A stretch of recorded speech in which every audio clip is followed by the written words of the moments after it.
Government వ్యవస్థని మార్చాలన్నా కూడా యువకులు మీ వల్లే అవుతుంది. ఎందుకంటే జనరేషన్లు మారిపోతూ ఉన్నాయి.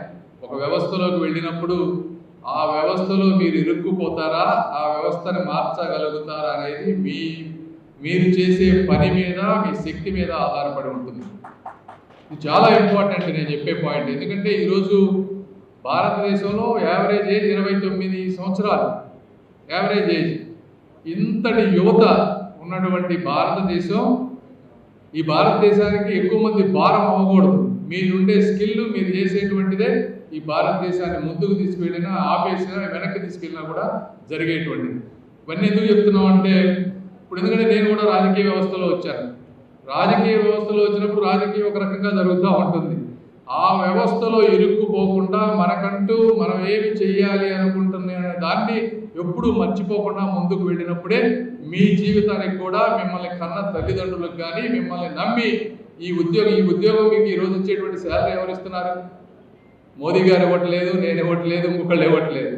ఇక్కడ ఉన్న మిగిలిన వాళ్ళందరూ కష్టపడి ట్యాక్సులు కడితే ఆ ట్యాక్సులతోటి మీకు ఈరోజు జీతాలు వస్తున్నాయి అనే విషయాన్ని మనం ఎప్పుడు కూడా మర్చిపోకూడదు. అది మర్చిపోయినప్పుడు ఏమవుతుందంటే మీలో ఒక రకమైనటువంటి దేశభక్తి వస్తుంది. ఈ సమాజానికి మనం ఏమి చేయాలి, ఏ విధంగా మన వల్ల, ఎందుకంటే చాలామంది ఉద్యోగాలు రాని వాళ్ళు ఉన్నారు, వాళ్ళందరికీ ప్రతి ఒక్కరికి మీరు ఉపయోగపడే విధంగా, అంటే ఏ విధంగా సింపుల్గా చెప్తాను మీకు అర్థమయ్యే భాషలు. అంటే ఇప్పుడు సపోజ్ ఒక రైల్వే బ్రిడ్జ్ ఫాస్ట్గా అవ్వలేదు అనుకోండి, రైల్వే గేట్ దగ్గర ఎంతమంది తల్లిదండ్రులు కానీ పిల్లలు కానీ గంటలు వెయిట్ చేస్తూ ఉన్నారు.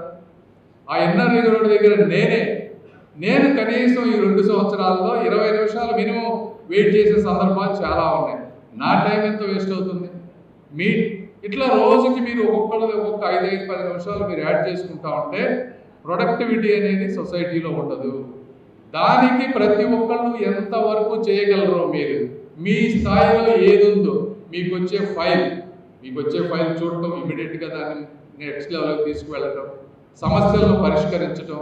ఇది అంటే గవర్నమెంట్లో ఏముందంటే మైండ్ సెట్ ఎట్లా ఉంటుందంటే, నా ఫైల్ వరకు నేను సంతకం పెట్టేసి పంపిస్తే పని అయిపోయింది అనుకుంటారు.